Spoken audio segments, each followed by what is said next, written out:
Good morning everyone, কেমন আছো সবাই? চলে এলাম আবারও একটা নতুন ভিডিও নিয়ে। তো আগের দিন রাত্রে হঠাৎ করে প্ল্যান হলো যে মায়ের পিসির মেয়ের বাড়ি যাব। তো যেইভাবে সেই কাজ, পরের দিন সকালে উঠে স্নান ধান করে রেডি হয়ে বেরিয়ে পড়েছিলাম মায়ের পিসির মেয়ের বাড়ি, মানে আমার মাসি হলো সম্পর্কে। তো তার বাড়ি যাওয়ার উদ্দেশ্যে, আর যাচ্ছিলাম হচ্ছে আমি, মা আর মনি। তো তিনজন মিলে বেরিয়ে পড়েছি রাস্তায় যাওয়ার উদ্দেশ্য। তারপরে মাঝখানে টোটো থেকে নেমে আবার আরেকটা টোটোে উঠে গেছি।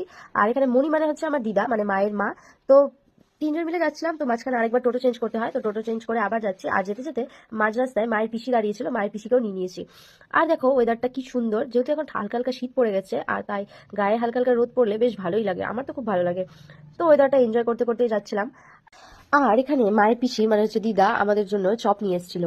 তো তারপরে চপ খেতে খেতে যাচ্ছিলাম সবাই মিলে। আর চপটা ভীষণ টেস্ট ছিল খেতে, আর আমি খুব ভালোবাসি চপ খেতে। আমার যে কোনো তেলে ভাজা খেতেই ভীষণ ভালো লাগে। সেই তেলে ভাজা খাওয়ার কোনো রকম টাইম লাগে না, সকাল বিকাল যখনই হোক আমাকে তেলে ভাজা দিলেই আমি খাবো, এরকম একটা ব্যাপার। তারপরে যেতে যেতে দেখো মাসির বাড়ির রাস্তায় পৌঁছে গেছি, চারিদিকে কত আম বাগান গাছপালা।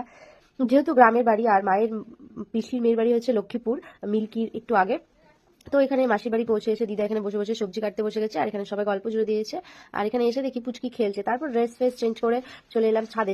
আর ছাদে এসে দেখি মাসির বাড়ির কুল গাছে কুল ধরেছে, তাও আবার এই সময়। তো মারা যাই হোক একটা একটা করে কুল খেলো, আমাকেও খেতে বলছিল, আমি খাইনি। কারণ শুনেছি সরস্বতী পুজোর আগে নাকি কুল খেতে নেই, তো সেই ভয়টা এখনো কাজ করে, তাই সরস্বতী পুজো না হলে আমি কুল খাই না। আর এখানে ড্রাগন ফলের গাছ, আর যেহেতু গ্রামের পরিবেশ চারিদিকে দেখো সবুজে সবুজ, ভালোই লাগছিল। শহরে তো এরকম দেখাই যায় না। আর এখানে মাসির বাড়ির বাগানে দেখো কত বেগুন ধরেছে। বেগুনের গাছ, প্রচুর গাছ ছিল, বেগুনের গাছ, বক ফুলের গাছ, আমড়ার গাছ, সেগুলো ভিডিওতে নেওয়া হয়নি। বিভিন্ন রকমের ফুলের গাছ, গাঁদা ফুলের গাছ, আরো বিভিন্ন রকমের ফুলের গাছ। আর এখানে ছিল দেখো লাল শাক, আর এখানে পালং শাক। তো তারপরে মা বলে আমাকে কয়েকটা ছবি তুলে দে, তো মায়ের কয়েকটা ছবি তুলে দেওয়ার পর এখানে এটা, তোমরা কেউ চিনতে পারলে বলো তো এটা কিসের গাছ। আর এই গাছটা দেখো কি সুন্দর, ভীষণ সুন্দর লাগছিল, মানে ঘর সাজানোর জন্য একদম পারফেক্ট। তারপরে দুপুরে খাওয়া দাওয়া করে আমরা বেরিয়ে পড়েছিলাম মাসিদের গ্রামটা একটু ঘুরতে, কারণ সন্ধ্যা হয়ে গেলে তো আবার বেরোনো যাবে না, যেহেতু গ্রাম চারিদিকটা অন্ধকার হয়ে যায়। তাই দুপুরে খাওয়া দাওয়া করেই আমরা তাড়াতাড়ি করে বেরিয়ে পড়েছিলাম গোটা গ্রামটা ঘুরতে। চারিদিকে প্রচুর গাছ, যার অর্ধেকের বেশি গাছ কেন, কোনো গাছই আমি ঠিকঠাক ভাবে চিনি না। আর এখানে দেখো কত লাউ ধরেছে, মানে লাউয়ের বাগান। গাছটা প্রায় শুকিয়ে শুকিয়ে গেছে, তবুও দেখো কত লাউ ধরেছে। আমি প্রথম লাউয়ের বাগান, লাউয়ের গাছ দেখলাম, আমি এর আগে কোনোদিন লাউয়ের গাছ বাগান দেখিনি। ভালোই লাগছিল দেখতে বাগানগুলো।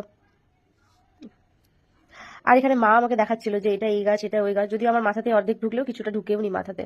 কারণ আমি প্রথমবার দেখলাম, বারবার না দেখলে অভ্যাস না হলে যা হয়, আমি প্রথমবার দেখলাম বলে কিছুই চিনতে পারবো না। আর এখানে হচ্ছে দেখো জিপসি, তোমরা অনেকেই চেনো যারা মাথায় ফুলে দাও জিপসি, সেই জিপসির বাগান এখানে। তো বাগান টাগান ঘুরে দিদা আমাকে একটা জিপসি দিয়েছিল, আমি কানে ঘুরে চলে এলাম সবাই মিলে বাড়ি, মানে মাসির বাড়ি আজকে থাকবো। তো যাই হোক ভিডিওটা তাহলে এখানে শেষ করছি। ভিডিওটা কেমন লাগলো অবশ্যই জানাতে ভুলবেন না, আর ভালো লাগলে লাইক কমেন্ট শেয়ার করে দেবেন। আজকে আসছি, দেখা হবে পরে একটি নতুন ভিডিওতে। টাটা।